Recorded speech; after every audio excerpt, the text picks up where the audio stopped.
Praise the lord. హల్లెలూయా. దేవుని నామానికి స్తోత్రాలు. మీ అందరికీ నా వందనాలు తెలియజేస్తున్నాను. ఈ దినం కొరకు దేవుడు సిద్ధపరిచినటువంటి మాటలు, ప్రియ సహోదరి సహోదరుడా, ఈ దినం అయితే దేవుడు పరిశుద్ధ గ్రంథంలో నుండి రోమేలకు రాసినటువంటి పత్రిక 10వ అధ్యాయంలో నుండి 9వ వచనం 10వ వచనం మనం చూసుకుందాము. అదేమనగా, యేసు ప్రభువుని నీ నోటితో ఒప్పుకొని దేవుడు మృతుల్లో నుండి ఆయనను లేపినని నీ హృదయమందు విశ్వసించిన యెడల నీవు రక్షించబడదువు. ఏలియనగా, నీతి కలుగునట్లు మనుషుడు హృదయంలో విశ్వసించును, రక్షణ కలుగునట్లు నోటితో ఒప్పుకొందువు. అదేమనగా, ఆయన యందు విశ్వాసం ఉంచు వాడెవ్వడనో సిగ్గుపడడని లేఖనము చెప్పుచున్నది. హల్లెలూయా. ఈ మాటలు వింటున్నటువంటి ప్రియ సహోదరి సహోదరుడా, ఇక్కడ బైబిల్ గ్రంథంలో ఒక మాటనే తెలియజేస్తున్నారు. ఏంటంటే, ఆయన యందును యేసు ప్రభువుని నీ నోటి మాటతో ఒప్పుకొని మృతుల్లో నుండి నేను లేపనని చెప్పి నీ హృదయంలో విశ్వసించిన యెడల నీవు అంటే హృదయంలో అనుకుంటే అంట రక్షించబడతావంట. ఏలియనగా, నీతి కలుగునట్లు మనుషుడు హృదయంలో విశ్వసించును, మనసులో విశ్వసిస్తాడు.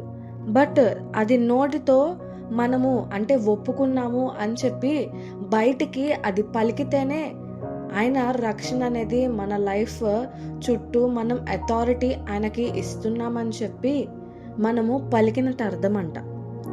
ఇది మనం ఒకసారి చూసుకున్నట్లయితే అనేక మంది దేవుని పట్ల విశ్వాసం కలిగి ఉన్నటువంటి వారు హృదయంలో విశ్వసించేటువంటి వ్యక్తులుగా ఉంటారు. బట్ రియల్ ఫెయిత్ ఎక్కడ ప్రూవ్ అవుతుందంటే అది యాక్షన్స్లో ప్రూవ్ అవుతుంది. ఇప్పుడు మనము బైబిల్ గ్రంథంలో ఇంకో వర్స్ మనం చూసుకున్నట్లయితే మత్తయి సువార్తలో ఉంటుంది. ఏంటంటే, ఏదైనా కానీ హృదయంలో నుండే వస్తుంది. అంటే బ్యాడ్ అయినా గుడ్ అయినా అది హృదయంలో నుండి వచ్చి అది నోటి మాట రూపంలో బయటకు వస్తుంది. ఈ దినము నీవు విశ్వాసం అనేది హృదయంలో ఉంచుతున్నావు, అది నీతిని కలుగజేస్తుంది. కానీ ఆ విశ్వాసం బలపడాలంటే నీవు దాన్ని నమ్మినటువంటి హృదయంలో విశ్వసించినటువంటి దాన్ని నీ నోటితో పలకాలి. అంటే పలకడం అంటే సీల్ చేయడము, అంటే ఆయన అధికారం నీ లైఫ్ మీద అలో చేయడం. ఈ దినం చాలామంది మనుషులు ఏమనుకుంటారా అని చెప్పి, లేకపోతే అంటే మా ఆఫీసర్స్ ఏమనుకుంటారు, మా ఫ్రెండ్స్ ఏమనుకుంటారు, నన్ను సపరేట్గా చూస్తారేమో, లేకపోతే నేను ఇట్లాగా నా క్యాస్ట్ వేరైనా నేను ఇట్లాగా చెప్పుకుంటే నేను దేవుని నమ్ముకున్నాను ఇది అని చెప్పుకుంటే ఎక్కడ వాళ్ళకి సపరేట్గా చూస్తారో అన్నట్టు దేవుణ్ణి పక్కన పెట్టేటువంటి వ్యక్తులుగా ఉంటున్నారు. దేవుడు ఒకటే మాట్లాడుతున్నారు, నీవు నోటి మాటతో ఒప్పుకుంటేనే నీవు రక్షించబడతావు. అంటే ఏదైనా కార్యము దేవుడు నీకు చేస్తాను అని చెప్పి ప్రామిస్ చేసినప్పుడు కానీ, లేకపోతే ఆయన పట్ల నువ్వు నిజంగా విశ్వసించావు అని నీ హృదయంలో నీవు విశ్వసిస్తే అది నీతిని కలుగజేస్తుంది. బట్ అది సంపూర్ణంగా ఎప్పుడు పరిపూర్ణం అవుతుందంటే అది నీ నోటి మాటతో పలికినప్పుడే. ఇప్పుడు మనం ఒకసారి చూసుకున్నట్లయితే ఇక్కడ బైబిల్ గ్రంథంలో ఒక వ్యక్తి నోటి మాటతో తను విశ్వసించింది పలికాడు. అది ఎవరంటే పేతురు.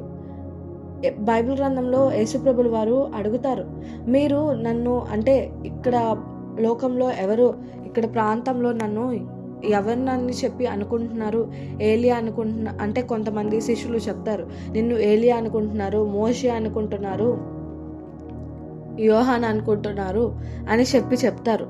బట్ శిష్యుల్ని దేవుడు అడుగుతారు, మీరు ఎవరని చెప్పి నేను ఎవరినని చెప్పి మీరు అనుకుంటున్నారు అంటే, పేతురు తన విశ్వాసాన్ని తను వ్యక్తపరిచాడు యాక్షన్స్ రూపంలో. తన హృదయంలో ఉన్నది నోటి మాటతో పలికాడు, సీల్ చేశాడు. నేను విశ్వాసం కలిగి ఉన్నాయా, నీ రక్షణలో నేను సీల్ చేయబడి ఉన్నానయ్యా అని చెప్పి తెలియజేస్తూ తాను నోటి మాటతో ప్రకటించాడు. ఏంటంటే, నీవు నిజమైనటువంటి దేవుని కుమారుడివి, నిజమైనటువంటి క్రైస్తువి అని చెప్పి పేతురు పలికినటువంటి వ్యక్తిగా ఉన్నాడు. అక్కడ శిష్యుల కంటే ఎందుకు పేతురు హైలైట్ అయ్యాడు? అక్కడ దేవుడు అంటాడు, నీ చేతనే నీ మీదనే నా సంఘము కట్టబడుతుంది. పీటర్ అని చెప్పి అక్కడే పేరు అనేది పేతురుకి ఇస్తారు యేసుప్రభుల వారు. అక్కడ ఎందుకు పేతురు కూడా మిగిలిన వాళ్ళలాగా సైలెంట్గా ఉండొచ్చుగా, బట్ తను అలా సైలెంట్గా ఉండలేదు. తను నమ్మిన దాన్ని తను బయటికి ప్రకటించాడు. అదేవిధంగా ప్రకటిస్తేనే ఆయన కార్యసిద్ధి మన లైఫ్లో నెరవేరుతుంది. మనం కూడా పేతురు వలె తను నమ్మిన దాన్ని ఎట్లాగా నోటి మాటతో తను పలికాడో, ఈ దినం నువ్వు నేను కూడా నీవు హృదయంలో విశ్వసించిన దాన్ని నువ్వు పలకాలి. ఈ దినం నువ్వు పలకట్లేదంటే ఏదర్ నీకు డౌట్ అన్నా ఉండాలి, లేకపోతే నీ హృదయంలో విశ్వాసం అనేది తక్కువ ఉండాలి, లేకపోతే విశ్వాసం అనేది లేకుండా ఉండాలి. ఎందుకనంటే మన నోటి మాటలు ఎక్కడి నుండి వస్తాయంట? హృదయంలో నుండి వస్తాయంట. అంటే నువ్వు ఆయన పట్ల విశ్వాసం కలిగి ఉన్నావు, ఆయన నీ జీవితంలో కార్యం చేస్తారని నువ్వు నోటి మాటతో పలకట్లేదంటే యూ హ్యావ్ సంథింగ్ డౌట్ అని చెప్పి అర్థం చేసుకోవాలి. ఇది నా దేవుడు మాట్లాడుతున్నారు ఏంటంటే, హృదయంలో నిన్ను దేవుడు రక్షించాడని చెప్పి నమ్మడం వల్ల నీతి కలుగుతుంది. నిజంగా నువ్వు సేవ్ చేయబడ్డావు, రక్షణ పొందినటువంటి వ్యక్తిగా ఉన్నావు అని చెప్పి ఉండాలి అంటే నువ్వు దాన్ని నోటి మాటతో ఒప్పుకోవాలంట. ఇక్కడ చెప్తున్నారు కదా, నీతి కలిగినట్లు మనుషుడు హృదయంలో విశ్వసించును. విశ్వసించడం వల్ల హృదయంలో నీతి అనేది వస్తుంది. ఆయన యందు విశ్వాసం ఉంచు వాడెవడు సిగ్గుపడడని లేఖనం చెప్తుంది. రక్షణ కలుగునట్లు నోటితో ఒప్పుకోవాలంట. విశ్వసిస్తే సరిపోదంట, దాన్ని నోటి మాటతో ఒప్పుకుంటేనే రక్షణ కలుగుద్దంట. ఆయన ఎందు రక్షణ ఉంచిన వాడంట ఎప్పుడు సిగ్గుపడ్డంట. ఆయన గూర్చి, ఆయన కార్యాల గురించి, ఆయన శక్తి గురించి ప్రకటించడానికి, ఒప్పుకోవడానికి. ఈ దినం నువ్వు ఎట్లాగున్నావు? మనుషులు ఏమనుకుంటారని మనుషుల ఒపీనియన్స్ చూస్తున్నావా? మనుషుల ఒపీనియన్స్ పట్టించుకుంటూ నీవు దేవుణ్ణి బాహిరకంగా ఒప్పుకోనకుండా నీవు అలా సైలెంట్గా నీ నోటి మాటతో నీ విశ్వసించిన దాన్ని ప్రకటించకపోతే నీ విశ్వాసం వేస్ట్. నువ్వు ఆయన కార్యం చేస్తానని చెప్పి అన్నారు, నువ్వు హృదయంలో విశ్వసించావు, కానీ నీవు అందరికీ ఇప్పుడు దేవుని యందు విశ్వాసం ఉంచావని చెప్పి సిచ్యువేషన్స్ వచ్చినప్పుడు you have to prove your self.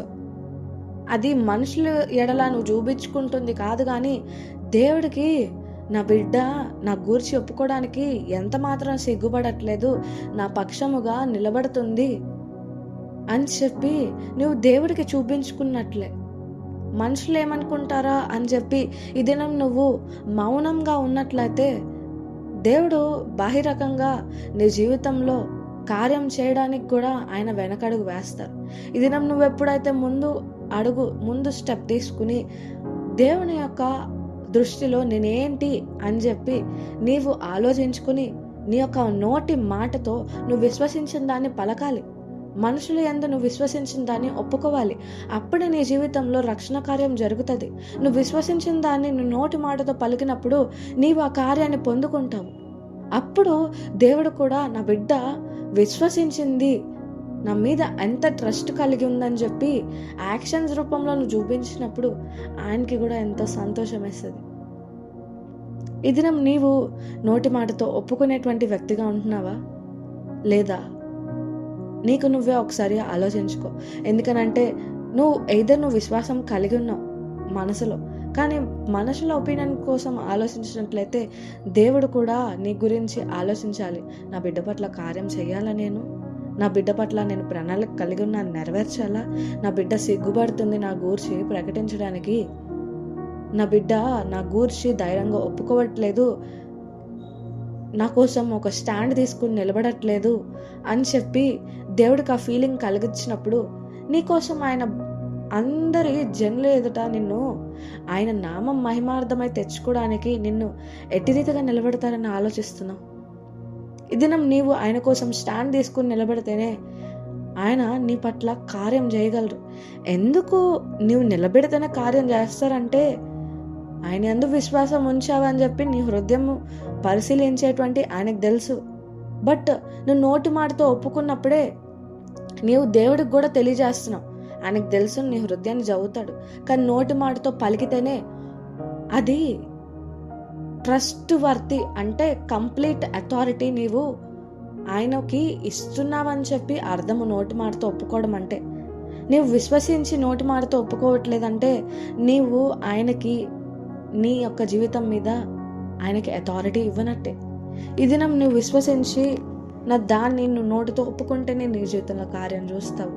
నీవు దేవుని పక్షముగా ఎప్పుడైతే సిగ్గుపడకుండా, మనుషుల దృష్టి గురించి ఆలోచించకుండా, ఎంతమంది మనుషులు ఉన్నా కానీ దేవుని పక్షముగా సిగ్గుపడినటువంటి వ్యక్తిగా నేను నిలబడినప్పుడు ఆయన కూడా నీ కోసం ఒక స్టాండ్ తీసుకుని నిలబడతారు. నీ విశ్వాసాన్ని నువ్వు ప్రూవ్ చేసుకోవాలంటే నువ్వు నోటి మాటతో పలకాలి. హృదయంలో ఉంది కదా ఉంది కదా ఉంది కదా అంటే కాదు. ఆయన కూడా అక్కడ ఆ రోజు అనుకోవచ్చు, నేను బిడ్డని ప్రేమిస్తున్నాను అని చెప్పి అనుకుని ఆయన అక్కడ పరలోక రాజ్యంలోనే ఉండిపోవచ్చు కదా. కానీ ఆయన అట్లా చేయలేదు. నేను ప్రేమిస్తున్నాను అని చెప్పి మనసులో పెట్టుకుంటే ఎలా తెలుస్తుంది మనకి? ఆయన ఆ కార్యం చేశారు, మన కోసం ప్రాణత్యాగం చేశారు. ఆయన లవ్ ఎంత ఉందో ఆయన యాక్షన్స్ రూపంలో చూపించారు కాబట్టే మనకి ఆయన లవ్ ఎంత ఉందో అర్థమవుతుంది. ఈ దినం నీ విశ్వాసాన్ని నువ్వు యాక్షన్స్ రూపంలో అంటే నోటి మాట ద్వారా నువ్వు పలకనప్పుడు, ఆయన కోసం స్టాండ్ తీసుకున్న మాట మాట్లాడినప్పుడే నీకోసము అంటే నీవు ఆయన పట్ల ఉన్నటువంటి విశ్వాసాన్ని యాక్షన్స్లో చూపించినట్టు అర్థము. నీవు పలికడం వల్ల నీకు వచ్చే లాభం ఏంటంటే, ఫస్ట్ ఆఫ్ ఆల్ నీవు ఆయన లైఫ్ అంటే నీ యొక్క లైఫ్ని ఆయన అధికారంలో నీవు అప్పగిస్తున్నావు. కంప్లీట్ అథారిటీ ఆయన చేతికి అప్పగిస్తున్నావు అని అర్థము. నువ్వు అలాగ స్టాండ్ తీసుకుని ఎప్పుడైతే నిలబడేటువంటి వ్యక్తిగా ఉంటావో ఆ దినం నీవు ఆయన ఎట్లాగ పరలోకం నుండి నీ కోసం దిగివచ్చి యాక్షన్స్ రూపంలో చూపించారో, పేతురు ఎట్టి రీతిగా తను హృదయంలో విశ్వసించిన దాన్ని నీవు క్రీస్తుని నేను నమ్ముచున్నానని నోటి మాటతో పలికాడో, అదే రీతిగా నీవు కూడా ఈ దినము నీవు చెప్పుకో. నీ యొక్క హృదయంకి ఉన్నటువంటి మాటని బాహిరకంగా ప్రార్థన చేసేటప్పుడు పలుకు ఆ మాటల్ని. దేవుడు ఆ మాటల్ని నెరవేరుస్తానని చెప్పి దేవుడు మాట్లాడుతున్నాడు. ప్రార్థన ఎందుకు గట్టిగా చెయ్యాలి అంటే, నువ్వు విశ్వసించిన దాన్ని నోటి మాటతో పలికితేనే అది ఆయన ఆమెన్ అంటారు. నువ్వు విశ్వసించిన దాన్ని హృదయంలోనే ఉంచుకుని నేను విశ్వసించానుగా, నేను అడుగుతున్నానుగా అంటే కాదు. అది నువ్వు విశ్వసించావు కానీ అది యాక్షన్ రూపంలో క్రియ జరగాలి నీ లైఫ్ పట్ల. అంటే నువ్వు యాక్షన్ నోటి మాటతో ఒప్పుకోవాలి. ఇక్కడ రక్షణ కలగాలంటే నోటి మాటతో ఒప్పుకోవాలి. ఈ దినం నువ్వు కార్యం చూడాలంటే నోటి మాటతో ఆయన పట్ల ఉంచినటువంటి విశ్వాసాన్ని ఒప్పుకోవాలి. ఈ దినము యేసు ప్రభుల వారిలాగా, పేతురులాగా నీ యొక్క విశ్వాసాన్ని నోటి మాటతో పలుకుతూ సీల్ చేసుకుంటూ నువ్వు ప్రూవ్ చేసుకుంటావని కోరుకుంటూ అటి కృప దేవుడు మీకు దయచేయనుగాక.